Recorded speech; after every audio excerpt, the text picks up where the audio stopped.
अगर कामयाब नहीं हुआ तो सरकार बना दे के हम लोग कामयाब हो जाएंगे। एक दो दिन रोक सकता है लोग, मगर जो बीच में आता है, राहुल जी सोचधारा को, कांग्रेस सोचधारा को रोकने के लिए जो भी रोकने के लिए कोशिश करेगा, सबको हटा देंगे, सबको मिटा देंगे, मिट्टी में मिला देंगे। लाल किले पे तिरंगा झंडा लहराएंगे, राहुल जी को प्रधानमंत्री बनवा के हम ओबीसी रिजर्वेशन लागू कर देंगे। हम मोदी जी को, इसीलिए मोदी जी परम भक्त निशिकांत दुबे जी को मैं ये बात साफ कहना चाहता हूं। वो बयान दिया हुआ है पिछले हफ्ते में, बिना मोदी जी चुनाव लड़े तो 150 सीट, 150 से ज्यादा बीजेपी को नहीं मिलने वाला है। हां, आज के तारीख में डायरी में लिखो, निशिकांत दुबे जी, मोदी जी के नेतृत्व में हम चुनाव लड़ेंगे, राहुल जी के नेतृत्व में हम लड़ेंगे, मोदी जी के नेतृत्व में आप लड़ो। आने वाले चुनाव में 150 से एक सीट भी ज्यादा नहीं आने देंगे।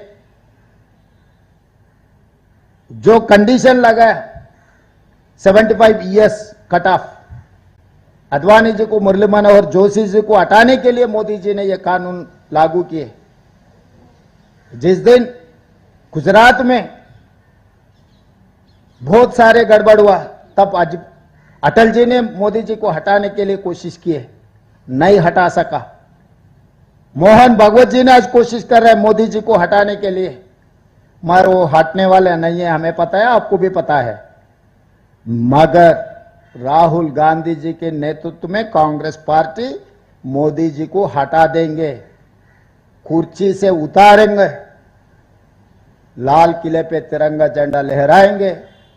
आज नहीं है तो कल ओबीसी के लिए हम लोग खुद कानून बनाएंगे। तब तक किशन रेड्डी जी झूठ बोलना छोड़ दो। आप जितने बार झूठ बोलेगा मैं उतने बार सच बोलूंगा आपके बारे में, आपके पार्टी के बारे में, मोदी जी के बारे में। इतने बार बार कह रहा है मुसलमान रिजर्वेशन के बहाना। आरएसएस राष्ट्रीय कार्यालय है नागपुर में, महाराष्ट्र में, पहले हटा दो मुस्लिम रिजर्वेशन। गुजरात में मोदी जी जन्म लिए, वहां पर भी हटा दो। मोदी जी उत्तर प्रदेश से सांसद बन के आए, प्रधानमंत्री बने, उत्तर प्रदेश में हटा दो। ये 3 राज्यों में आप हटा के तेलंगाना राज्य को आप सुझाव दो। बहानों से सरकार नहीं चलने वाले, बहानों से आप बचने वाले नहीं है।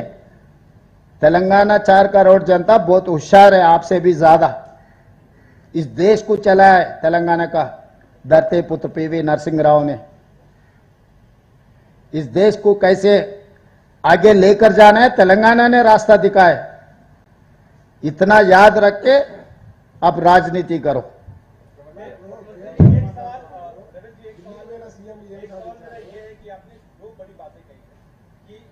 तेलंगाना की लड़ाई ओबीसी को के मद्देनजर दिल्ली पहुंची, जंतर मंतर में तमाम अपने नेताओं के साथ, इंडिया गठबंधन के नेताओं के साथ, अपने सांसदों के साथ कर रहे हैं। आपने ये भी कहा कि राष्ट्रपति और प्रधानमंत्री आपको अपॉइंटमेंट नहीं दे रहे, ओबीसी को लेके आप अधिक हैं, लागू करवा के रहेंगे।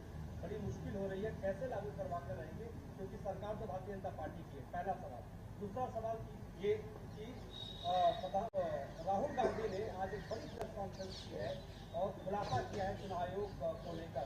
कर्नाटक में किस तरीके से जो फर्जी मतदाता आए और वहां पर लोकसभा चुनाव के हेरफेर किया, तेलंगाना को लेकर क्या आपकी रणनीति, क्या तेलंगाना में ऐसा कुछ हुआ था?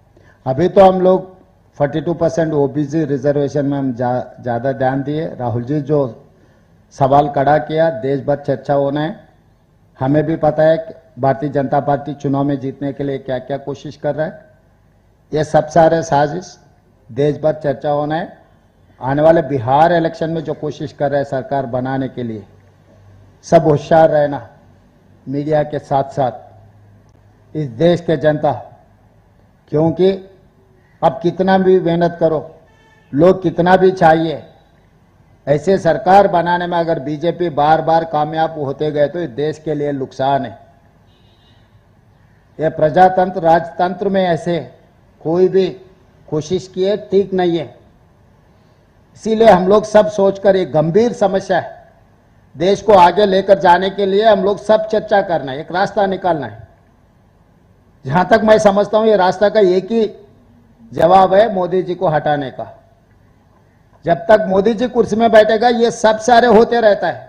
एक बार दंगल होगा, एक बार जाति के नाम पे, एक बार भाषा के नाम पे, दूसरे बार इलेक्शन कमीशन के नाम पे कुछ ना कुछ गड़बड़ होते रहता है। सब समस्याओं का एक ही जवाब है, मोदी जी को हटा दो।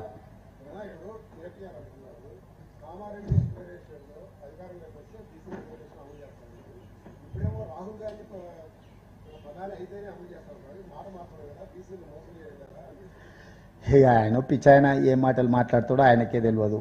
ఇప్పుడు ఢిల్లీకి ఎందుకు వచ్చినాము?